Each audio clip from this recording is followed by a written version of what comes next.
ఈ నెల 14న జరగబోయే జనసేన ఆవిర్భావ సభకు కాకినాడ జిల్లా చిత్రాడ వేదిక ముస్తాబవుతోంది. ఇప్పటికే జనసేన నాయకులు దగ్గరుండి ఏర్పాట్లు పర్యవేక్షిస్తున్నారు. సభకు రాష్ట్ర నలుమూలల నుంచి 10 లక్షల మంది వస్తారని అంచనా వేస్తున్నారు. జనసేన విజయం తర్వాత మొదటిసారి జరుగుతున్న ఈ సభను విజయవంతం చేస్తామని జనసేన నాయకులు అంటున్నారు. ఈ కార్యక్రమానికి వచ్చే నాయకులు, కార్యకర్తలు, ప్రజలకు ఎలాంటి ఇబ్బందులు లేకుండా అన్ని ఏర్పాట్లు చేస్తున్నారు.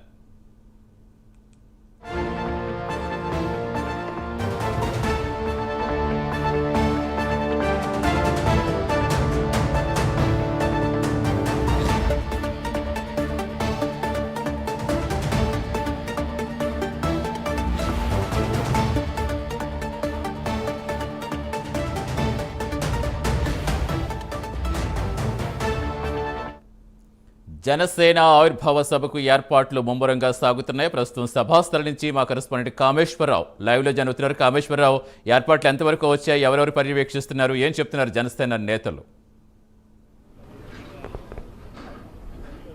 సతీష్, చూసుకుంటే కనుక ఈ నెల 14వ తారీఖున జనసేన ఆవిర్భావ సభ ఘనంగా నిర్వహించాలని చెప్పి పార్టీ నాయకులంతా కూడా ఏర్పాట్లు అయితే చేస్తున్నారు. ప్రస్తుతం ఏదైతే ఉందో పిఠాపురం రూరల్ చిత్రాడ గ్రామం చివర ఎస్బీ వెంచర్లో అయితే మాత్రం ఇప్పటికే ఏర్పాట్లు అయితే మొదలయ్యాయి. ఈ నేపథ్యంలో ఏదైతే ఉందో ఈ నెల 14 విజయోత్సవ సభను విజయవంతంగా చేసి తీరాలని చెప్పేసి ఈ ఏర్పాట్లన్నీ కూడా పూర్తవుతున్నాయని చెప్పొచ్చు. ప్రస్తుతం మనం చూస్తున్నాం, మొత్తం గ్రౌండ్లో సమయభావం తక్కువ ఉండడం వల్ల మొత్తం కూడా గ్రౌండ్లో ఇప్పటికే పనులు అయితే చకచకా జరుగుతున్నాయి. అంటే ఇంకా 6 రోజులు మాత్రమే మిగిలి ఉంది.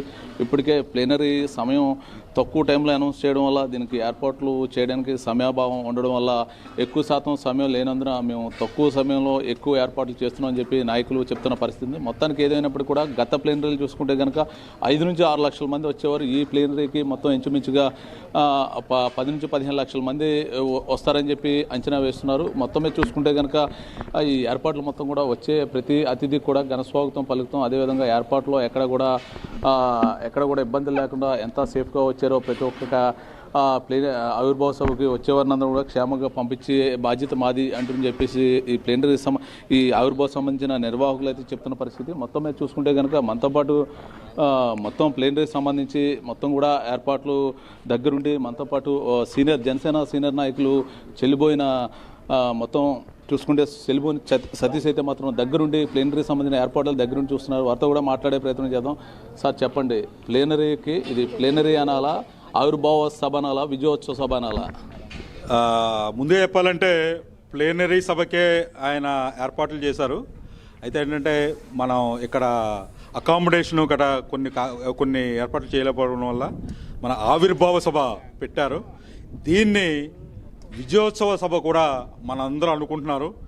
గత 11 సంవత్సరాలుగా జరుగుతున్న ఆవిర్భావ సభలు మనం ప్రతిపక్షంలో ఉండడం, ఈసారి ఈ 12వ సభ మన విజయం సాధించి 100% స్ట్రైక్ రేట్తో ఉన్నప్పుడు ఈ విజయం సాధించి ఈ ఆవిర్భావ సభ పెట్టడం, ఇది ఒక విజయోత్సవ సభ కింద కూడా మనం చూసుకోవచ్చు. అయితే గతంలోనే మన మచిలీపట్నంలో 5 లక్షల నుంచి 8 లక్షల మంది జనం వచ్చారని ఒక అంచనా. దీనికి కంపల్సరీ డబల్ 10 నుంచి 16 లక్షల పైనే వచ్చే అవకాశం అయితే ఉంది.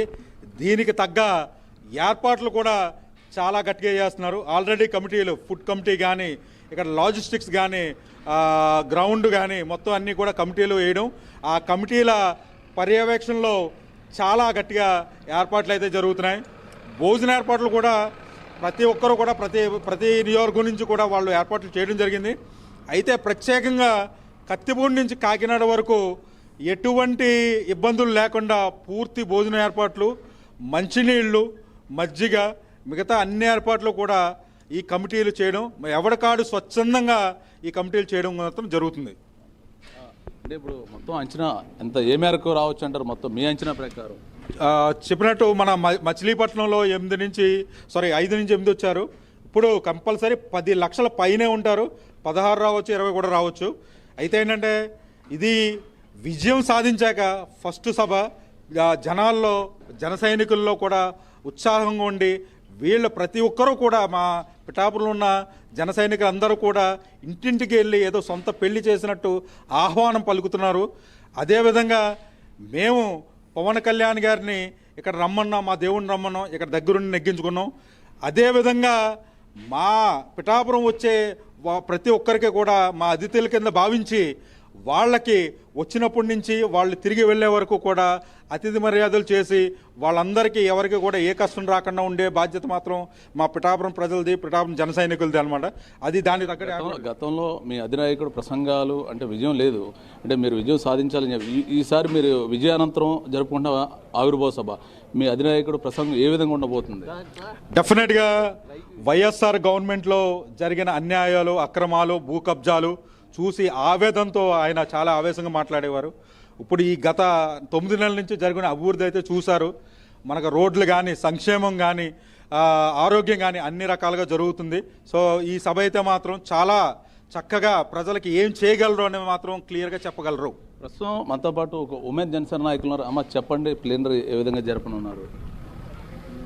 ఏంటంటే బాగానే చేస్తున్నారండి, ప్రాబ్లం ఏం లేదు. మా జనసైనికులు వీర మహిళ కడుపు కూడా చాలా నీట్గా ప్రతిది కూడా అబ్జర్వేషన్ చేసే చేస్తున్నారు. దేనికైనా సరే ముందుంటారు అందరూ కూడా. మా పవన్ కళ్యాణ్ గెలిపించిన సంతోషం ఇంకా ముందుంటారు. ఆయన అడుగు పెట్టడమే కావాలి, అదృష్టం అని మేము అదే చూస్తున్నాం. ప్రస్తుతం ఇది ఇక్కడున్న తాజా పరిస్థితి. ఈ నెల 14వ తేదీన ఆవిర్భావ సభకు సంబంధించిన ఏర్పాట్లన్నీ కూడా స్పీడ్ అవుతున్నాయని చెప్పొచ్చు. మొత్తం చూసుకుంటే కనుక ఈ ప్లేనరీకి 10 నుంచి 15 లక్షల మంది అభిమానులు వస్తారని చెప్పి దానికి తగ్గట్టుగా ఏర్పాట్లు చేస్తున్నామని చెప్పేసి ప్లేనరీ నిర్వాహకులు చెప్తున్న పరిస్థితి ఉంది. Out studio. Right, thank you Kameswara Rao.